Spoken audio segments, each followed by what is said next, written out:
You're listening to the Cricket Podcast.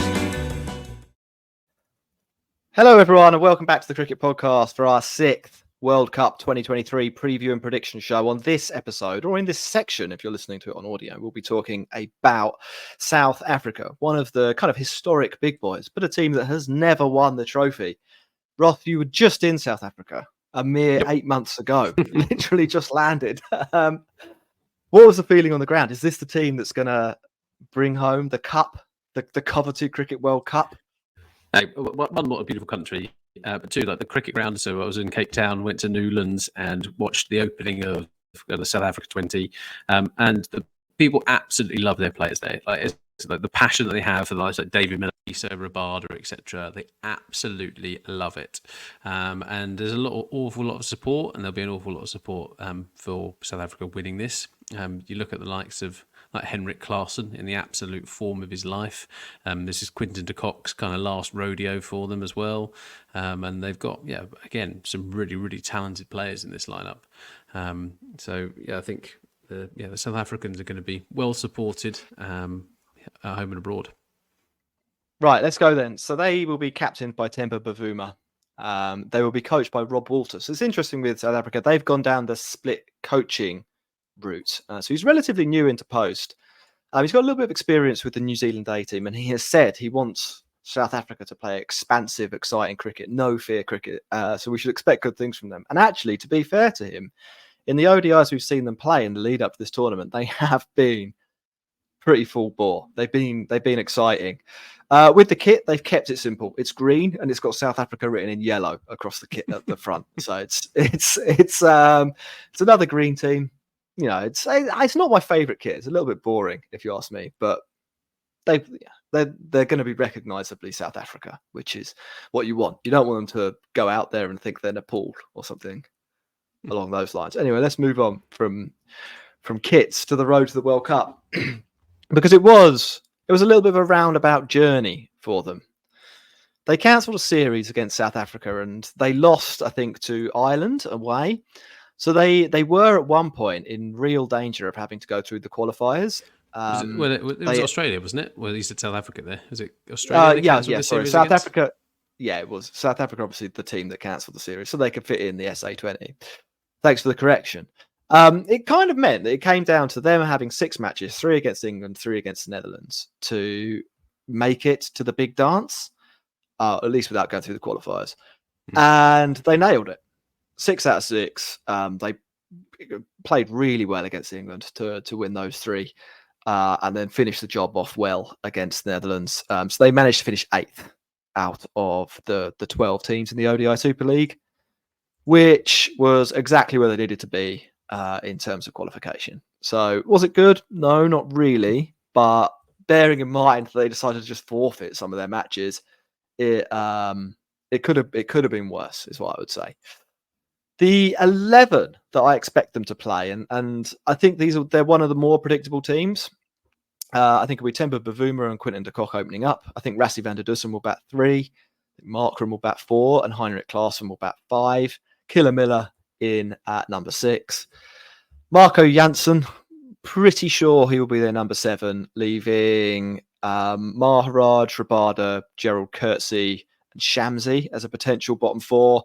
Ngidi around the squad as well, so they might decide to swap him in for one of the spinners in a game or two, or rest Rabada or Coetzee, or even Jansen, I suppose. It might be a bit top heavy there, bottom heavy there if they went that far for 5 specialist bowlers.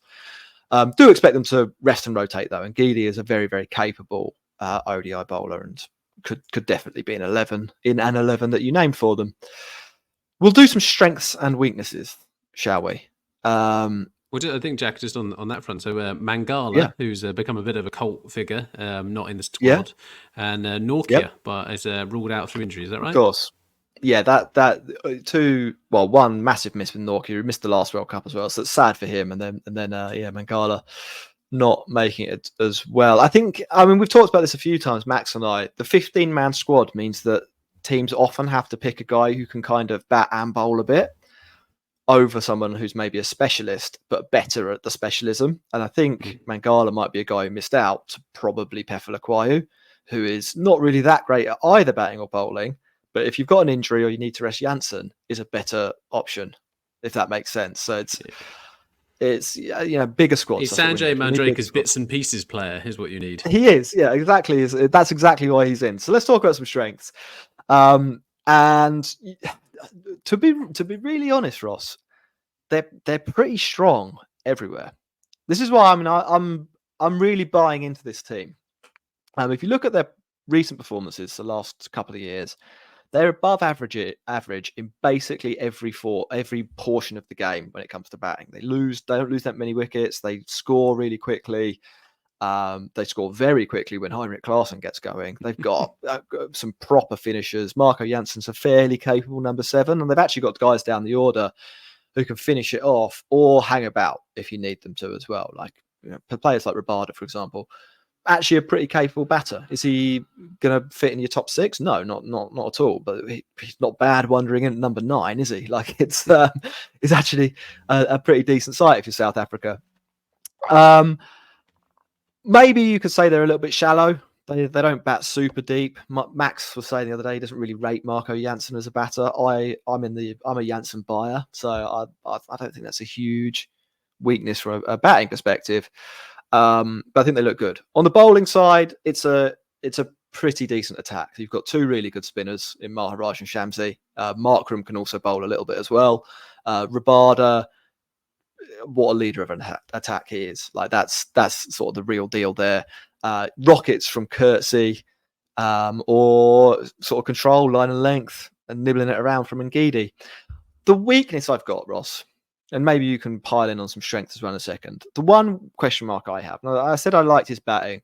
Marco Jansen, I think, is one of the weaker 5th choice bowling options among the teams I'm bracketing as the good teams at this World Cup.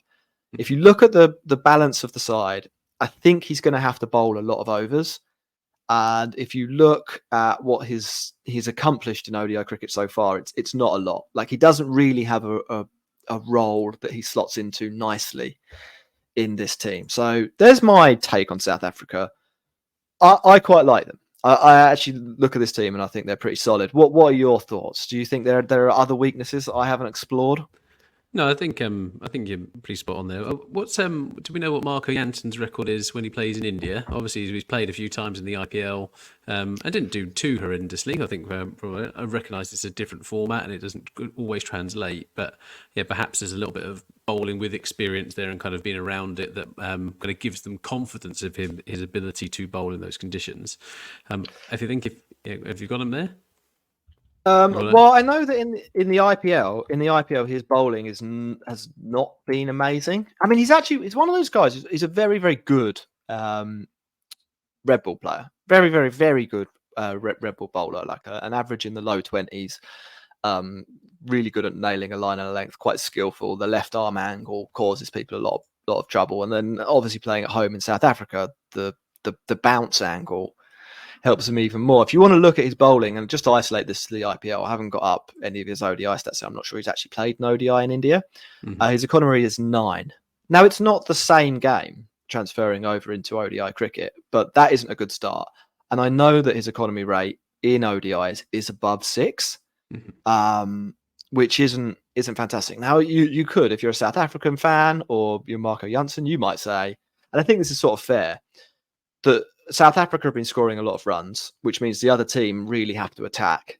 And that is going to sort of artificially inflate economy rates a little bit. I think that England bowlers suffer from this a little bit sometimes as well. People are like, oh, they concede loads of runs. It's like, well, the other team are trying to get 400. Like it's going to be a good pitch if the South African batters have got 400 and the other team have to go for it. So somebody's going to take some flack. And maybe there's an element of that happening here.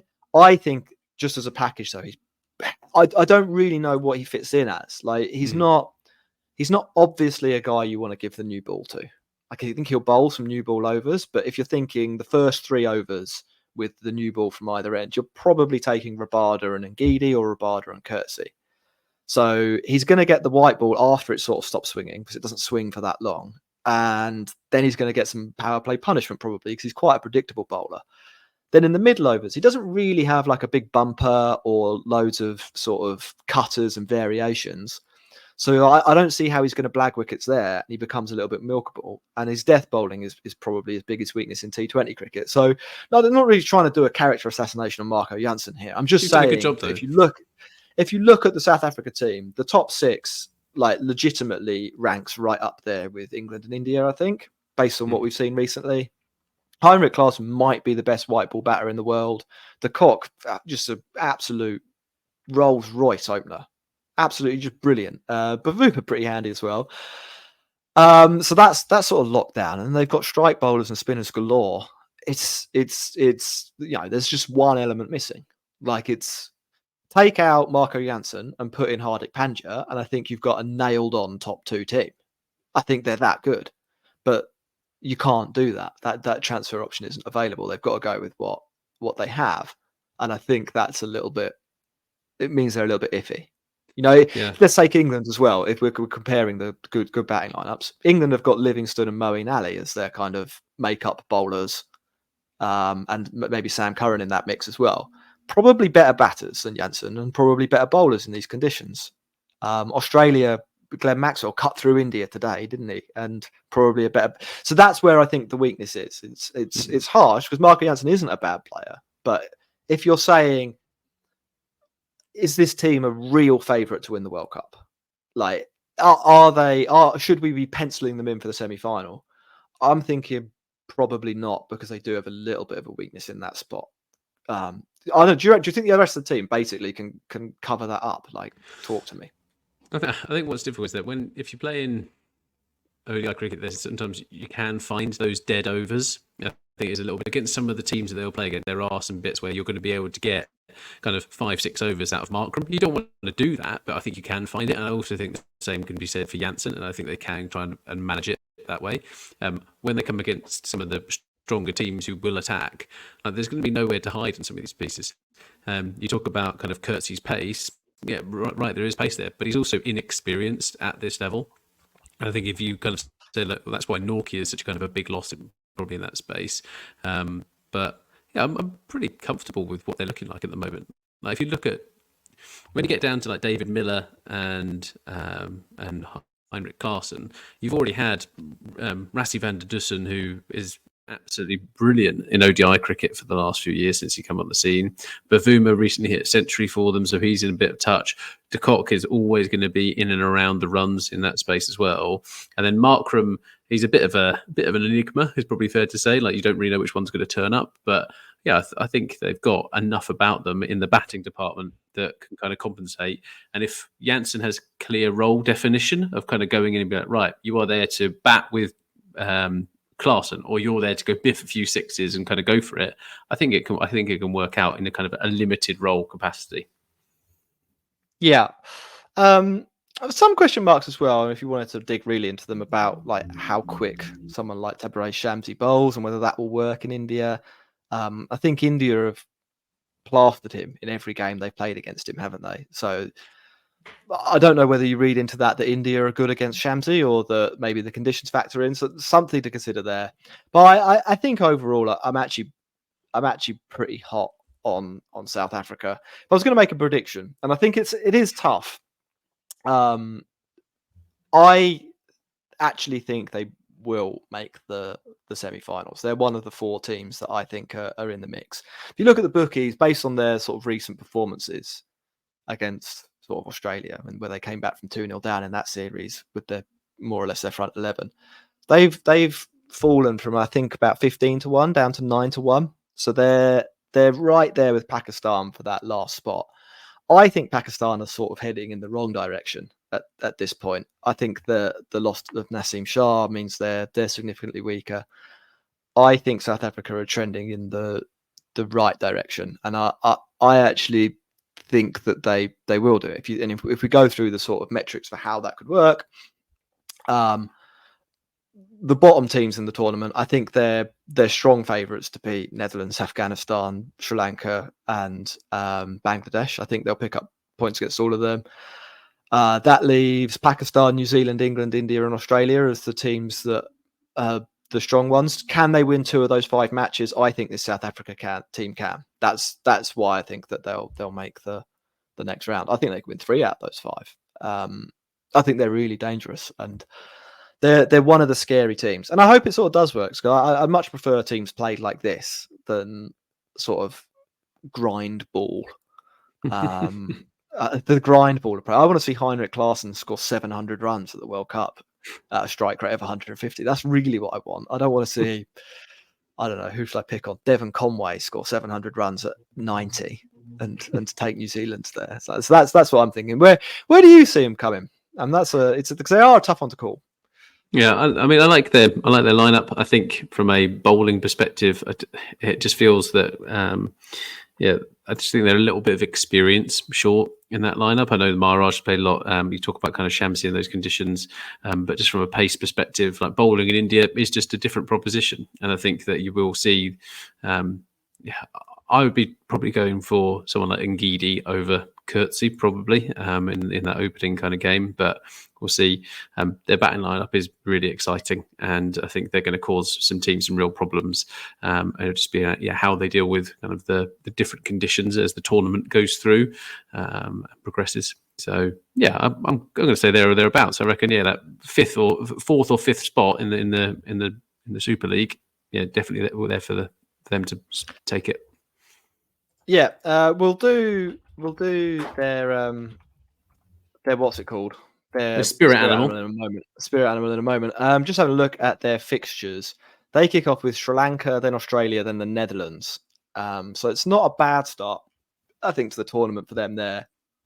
2 quite winnable games, and a match against a team that they'd been scoring runs for fun against quite recently. So if they can get off the mark well, I think they're a team that could be a real force in this tournament. Their spirit animal, Ross. I've gone for the hippopotamus. There's quite a lot of animals from South Africa that you could go for. Like it's you went on safari there. You know all about animals. I tell you what, hippos are an impressive thing. You do not want to get in the way of a hippo. Well, they do also go missing underwater. So this is my reasoning. So the hippo, if you don't know, is actually the most dangerous animal in South Africa. It kills more people than anything else, apart from maybe the mosquito. But you look at them, you see them sort of just flopping around there, not really doing anything, and you think, like they're sort of wallowing there, they're doing nothing. Then you get close, and it's like you say, it's 500 kilos of muscle lumbering around, top speed of 18 miles an hour, probably similar to a lot of the South African players, I'd have thought. And a really powerful Heinrich Klaasen shaped jaw. So that's my thing. However, not like the hippo. One thing I'd say about the hippo, although it is the most dangerous animal in South Africa, it is a herbivore. It's not a predator. And do they have that killer Miller instinct? That's my question. I like it. Right. I like it a lot. Let's wrap this up. That's the end of South Africa. That's the end of this podcast. We'll be back pretty soon with a mega show featuring Pakistan, India, Australia, and England. Yeah. Did I forget England? Whatever. It will be good. And then next week we'll be doing a prediction show as well. We should do a predictions draft again. I think that's what we were going to do, like we did for the IPL, where we'll go through and make some selections about who we think will do well. Thank you very much for listening. Like we've said like a bazillion times, do review, and continue listening to our shows. Tell all your mates. Goodbye. Thanks for watching.